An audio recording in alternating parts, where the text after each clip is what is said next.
Warning! This video contains spoilers for Touhou Musou Kakyou, A Summer's Day Dream. If you have not seen it yet and you wish to do so, please get to the description where a link with all episodes is available. You have been advised.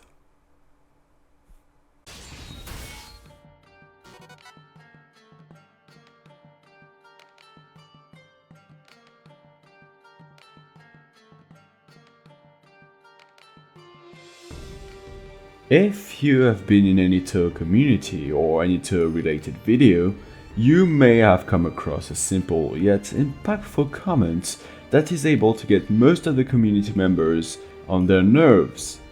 This comment being, "What anime is this?" And honestly, I can't really blame any of you for getting angry, since this series initially started as a video game and people like to get things right when they talk about a subject in order to prove their point. But if you recall, Touhou is a niche media. Although it starts to hit shelves with games for the Switch and Steam, it isn't mainstream and most of us discover Touhou by one of three ways. Either we were looking for a good shoot 'em up game, or we found Touhou music beautiful and decided to go more in depth, or once again, we discovered Touhou with the fan-made anime. And although I can't tell if Touhou is an anime or not, I don't really want to lean towards the side, there is one thing I can surely say. Those anime represent Touhou. They are part of Touhou whether you want it or not. People have contributed to the fanbase by giving their time to draw and animate, which is no small task. Anyway, now that this is out of the way, I'd like to get back on track. Before Memories of Phantasm came out, telling the adventures of Reimu, Marisa and others along with the plot of the game, there was a piece of animation entitled Touhou Musou Kakyou, A Summer's Day Dream. Now, you might recognize this name, after all this anime is still going on since 2008, but today I'd like to make a sort of review or retrospective of it and tell you by the same occasion why I enjoy this anime. So, without further ado, sit down comfortably, grab a drink or a snack, and get ready for the review of Touhou Musou Kakyou, A Summer's Day Dream.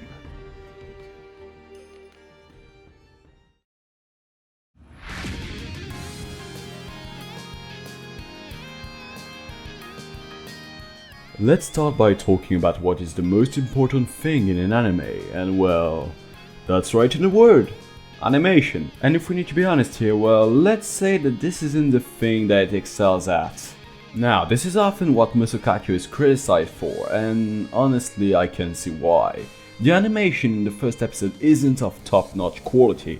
There are a lot of problems with proportion and scale, but when you get to the second episode, those issues are fixed to let a more fluid yet simpler animation take place, and the quality doesn't decrease afterwards. Now, if you've been looking at the video in the background, you have noticed that Musou Kakyou uses a very simple animation technique, divided in 3 cells. The first cell, or the background cell, does exactly what its name means. It is here that all of the background is drawn. And since this cell doesn't need to be moved at all, it can stay for several seconds on screen without feeling out of place, and this makes the animation much more cost effective. Though you might be wondering something now, what about the elements of background that need to be moved? Like for example, this newspaper in Marisa's house that Aya will later crash in. This is where the second cell comes into play, and this one is where all the background elements that will be moved will be drawn. And since it is another cell, you will often see the difference between these background elements and the real background, often leading to the joke of the conspicuously light patch. Last but not least though, the final cell is where all the characters are drawn. Here the characters are represented in a much lighter way, with simpler and more vibrant colors. These 3 cells, once put together, create the illusion of depth on 2D space, and this technique is used throughout Musou Kakyou. Now, as I said, although this technique gives the illusion of depth, it doesn't hide at all that the animation is 2D, although it's preferable not to hide it if it isn't needed, as Musou Kakyou's plot fits its appearance. It is plump, flowing, with simple brush swipes, and I do believe that this lighter feeling helps to the whole plot of the anime. One last thing to discuss before going on to another point of the review is the use of the camera. as lots of information can be conveyed just by the shift of it. And let's say that Musou Kakyou uses it well by, for example, making it tremble when a shock is produced in both sense of the term. However, since most of the action is still shots, mainly because of the animation style, you will often see it zoom or zoom out to guide your focus on the important stuff. To resume, animation isn't what Musou Kakyou tries to be the best at. Its drawings are simple, yet fluid and pretty enough to look at, especially if you look at the background elements and if you ignore this episode. You know, episode 1. Still though, there's a little charm to it that I can't describe. It feels a lot like a well-made one-person project. Oh wait, or maybe because yeah, it actually is.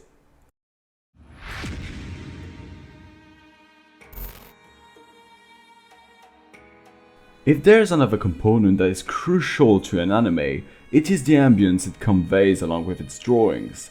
We just said that the anime tries to express a feeling of lightheartedness, and this has to be given to the watcher with two main components of an animation: the characters and the development, and the music and sound effects. Let's start with the characters, and let's say that Musou Kakyou gives us a broad approach, as the anime mainly borrows characters from the classic era of Touhou, which is 6 through 9.5. They are however flanderized to reflect their most dominant traits in order to fit more into the light tone of the anime.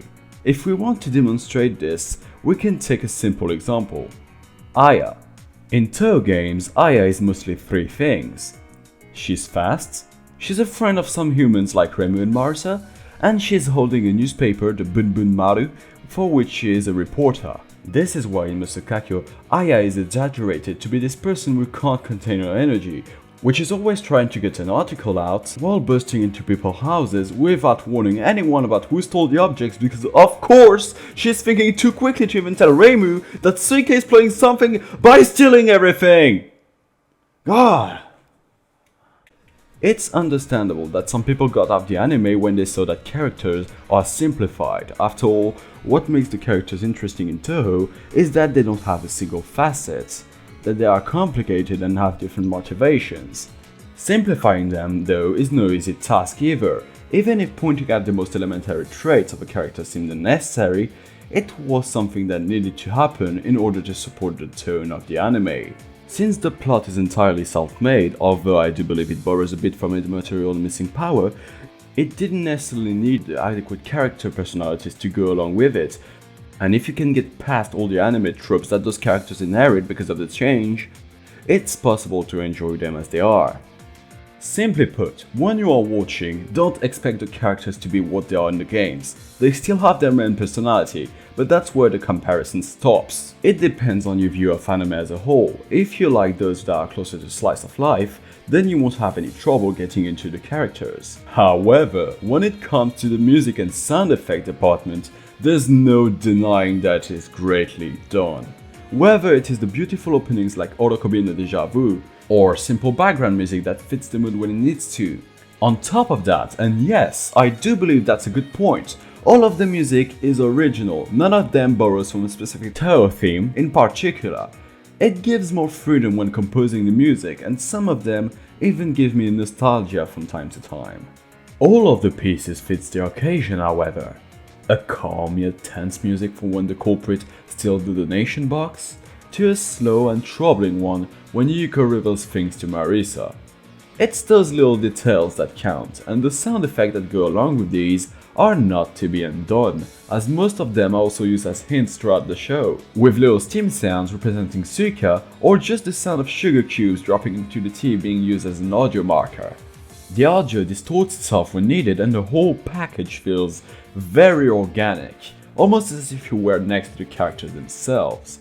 This is most visible during episode 3 of the anime, where everything turns up to 11 with an Higurashift. For those who haven't seen the episode, I'll resume it very promptly.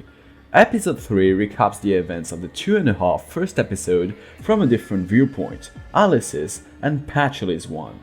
However, unlike all other characters, those two discovers that something is wrong because of missing pieces in the puzzle, which leads to the shift I talked about earlier. When one of the scenes trigger, there's a simple change that makes all the difference. The eyes that usually are shiny and sparkling turn shallow and a much darker tone is given towards the edge of the screen. The camera also goes a bit wild during those scenes and gives a very dark feeling to the episode, which is what it tries to accomplish. The characters that you grew to love are now confronted with the danger that they cannot fight right now. And this feeling can only be amplified by how the anime is paced. Speaking of which,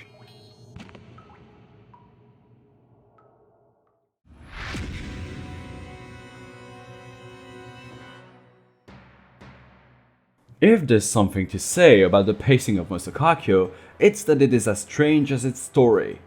It starts by being a fairly straightforward anime progression, with episode 1, 2 and... wait, 2.5? Yeah, because of reasons, the second episode was animated with the fight in a single episode, although I do believe there's a reason for that. At the end of this episode, which is only 11 minutes long, Yuko reveals important information to Marisa. This wouldn't have had the same impact if it was included as a part of the second episode. At least I do believe so. But let's get back to episode 3. I was saying that the anime's pace helped this episode, and there's a reason for it. Episode 3 pieces back the other episode's plot hole, going from episode 1 to, well, 3. And in order to understand it, we needed the context given by episode 1, the consequences of the incident given by episode 2, and the reason to stop it given in that episode. If these were shown in another order, we wouldn't have understood why so much dolls were accumulated in Marisa's house, or why Patchley's tea leaves would diminish over time. This is the advantage of a self-made story, it can be torn any way the creator wants it to be. However, this is also its biggest problem.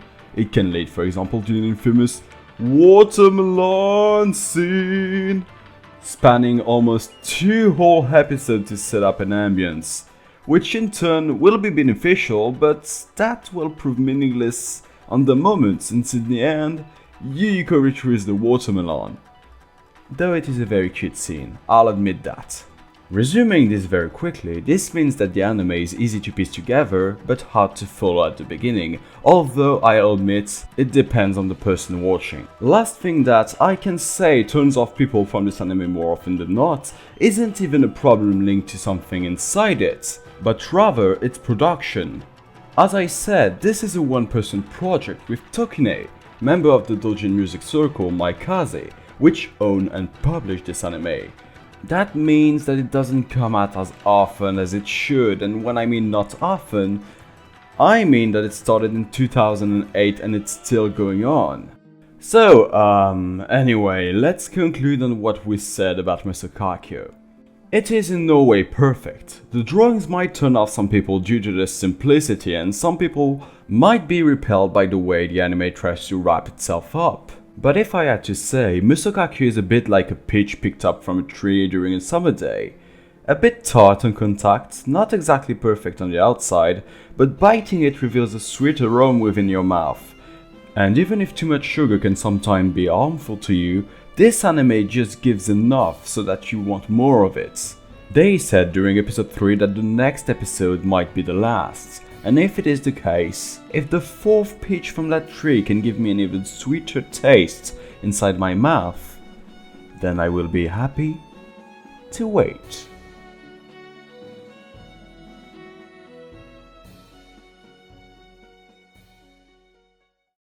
But until then, I'll be happy if you just subscribe or share this video.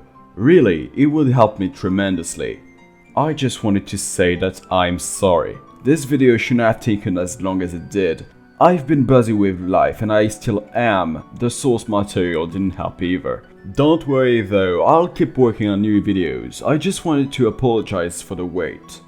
Anyway, if you want more info on future videos, you can just join my Discord server, link is in the description. Also, big thanks to MAIKAZE for making the anime and music featured in this video. That being said, I'm Sonest, and I wish you a good rest of your day. See ya!